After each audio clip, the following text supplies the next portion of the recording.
Hello and good morning all. Welcome back to another video in this series of concepts पढ़ाएंगे सबको सिखाएंगे. In this video I'll be talking about a very important concept, which is the price ceiling. This is very important for a lot of examinations like SEBI, RBI and so on. So various regulatory bodies test you on this particular concept of price ceiling. So let's look at this in detail.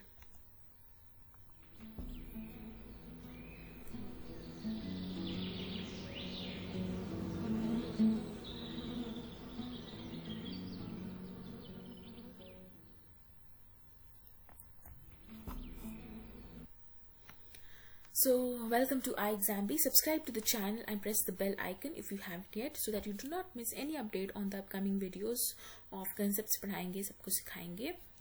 Let's now quickly start the topic. What is price ceiling? So first, to understand price ceiling, you need to understand what exactly is market equilibrium, what is disequilibrium in a market. So market equilibrium is that point where your demand, your quantity demanded is equal to your quantity supplied.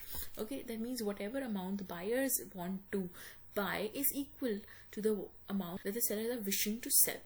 So that particular situation gives you the equilibrium point. Okay, so if you look at this diagram here, the demand and supply curves intersect at this particular point E, which is the equilibrium point, and the equilibrium price is 3 and equilibrium quantity is 19 units. Now on the opposite side, what would exactly be disequilibrium in a market?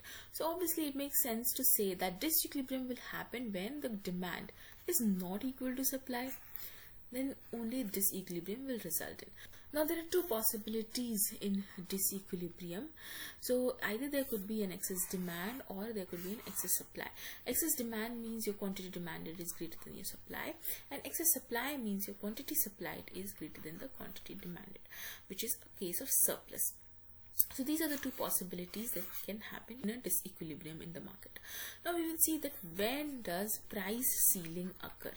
Okay, so price ceiling is the situation where maximum price is imposed by the government.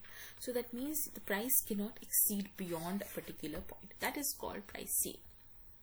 So if you look at this particular diagram here on the right side, at P1 the market is clearing. Demand and supply are equal.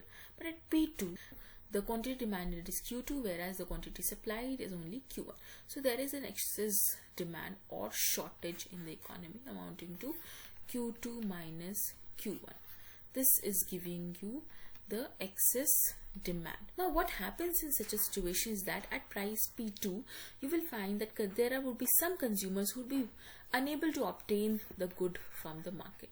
So they will be willing to pay a higher price as compared to P2 because there is excess demand. As a result, price will tend to increase and the equilibrium will be restored back at P1 and quantity demanded will be equal to quantity supplied, which is Q3.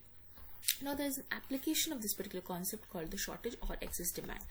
So that application is price ceiling, where the government restricts the price from rising from a particular level, from a particular point. So that is an upper limit which the government sets on the price of the commodity. That is called price ceiling.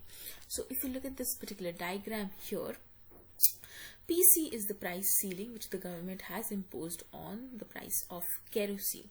So it is generally imposed on necessary items like wheat, rice, kerosene, sugar and so on, because for necessary items there are a lot of consumers who might not afford those items at higher price. So government intervenes and imposes a price ceiling on such commodities. So this price ceiling is generally fixed below the market determined price. Then only it will be binding, otherwise it will not be binding. So a binding price ceiling always occurs at a price which is lower than the market clearing price. Now here what happens is that though the intention of the government is to help consumers by setting a price which is lower than the market determined price. So but however, by setting this price ceiling, the government ends up creating a shortage amounting to this much amount. Okay, although the government is trying to help the consumers, but it ends up creating a shortage in the market. So now what the government will do is that it will do rationing. That means it will now try to distribute the goods through rationing too, so that everyone gets it. So ration coupons would be used so that no individual can buy more than a certain amount of the particular product, wheat or rice and so on. Okay, and these amount of goods would be sold at ration shops or the fair price shops as they are called. So the idea is that price ceiling along with the rationing of the goods will have two consequences. One is that everybody will have to stand in long queues to wait for the product and then buy it. Another is that it might also lead to a black market in the economy, because all the consumers will not be satisfied with the quantity of the goods that they get from these fair price shops or ration shops. So some of them will be willing to pay higher price also for those commodities. This will result in black market and hence again cause another problem for the government to be solved.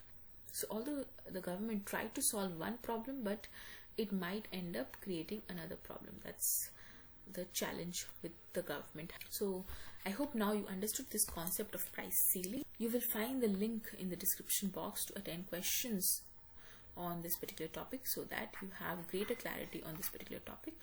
You may attempt it. iExamB is the institute which helps you prepare 50% faster, and we have free mock tests for most of the regulatory body examinations. So you must attempt those free mock tests so that you get an idea of the actual examination. If you have any other queries, you can call on this number or you can also email at this particular email ID. Thank you.